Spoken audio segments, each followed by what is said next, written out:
Anvil Builders has been working for months in Altadena, clearing the remains of homes that burned down during the devastating fire. Anvil CEO Alan Guy helped clean the Paradise Fire of 2018 and many others. Guy recently met John Switalski, the executive director of Rebuild SoCal Partnership in Altadena. They talked about the challenges Anvil faces and the people whose homes they are helping to rebuild. Today we're going to be loading ash and debris, both excavators, Abel, Chris. We're doing that. Going to be watering. Got to be ready with the trucks when they're going in and out. Got to make sure traffic control is doing their thing. What does it take to get prepared and to clean up these hazardous sites with efficiency? It takes a lot. A lot of it was our staffing. It's all about our people, right? It's all the people that manage it, the local workforce. We always take on the most challenging job. We always say our people thrive in those environments. And then on a site specific, like we're seeing here, what goes into planning to actually do that work once you hit the ground? You know, we got to figure out where everything's going. You got recycled metal, you got recycled concrete, you got ash and debris, you've got trees.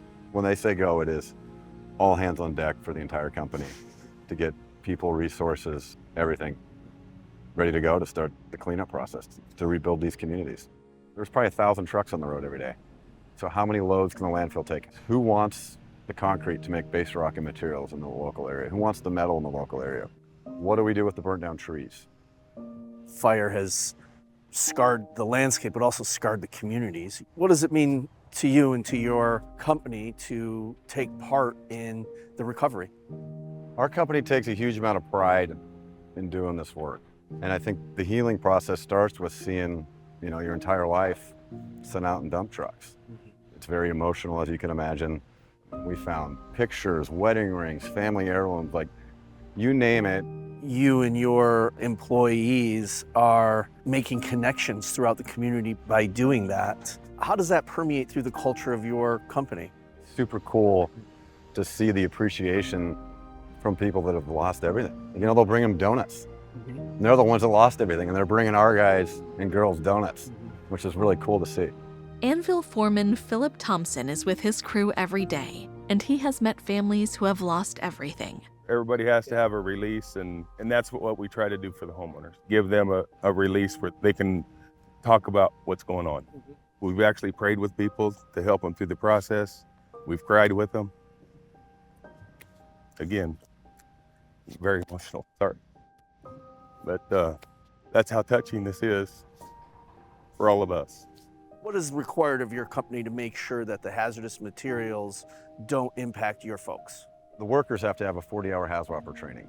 It's put on by either a union, or they can do it themselves, or we offer it. It was like 2.5 million tons of debris coming off these sites, hundreds of thousands of truckloads. So there's hazardous stuff in the soil that needs to be hauled to the dump. Anvil Superintendent Manny Santos is responsible for the overall operation of each work site. Try to get the metal out first, the concrete, and then ash debris last. Once we get all that done, we do our final scrape, which would be a 6-inch on any raised foundations or soil areas that fall within the ash footprint. So these guys right now, you'll see behind me, they're lining the trucks with plastic. The hot zone is where the material is getting moved and getting loaded. Anytime we remove that material and move it and disturb it, we have to be in full PPE. We are working 7 days a week, and the reason why is because this job needs to be completed in a timely fashion, and we're sacrificing that for these homeowners because we want them to be back here and we want them to be able to rebuild as fast as possible. Can you tell us a little bit about your company? We're signatory to the operators, laborers, and carpenters, and they're spectacular partners in this because they have qualified people that are ready to go to work. Our whole focus in our organization is making sure the field is successful. They're the ones that do the work. We like to think of infrastructure is all around us. It's everything we touch and feel. It's schools, hospitals, in addition to roads and bridges. What are your thoughts on the challenges of infrastructure throughout California? I think California and the country as a whole, we're behind in developing and maintaining our infrastructure.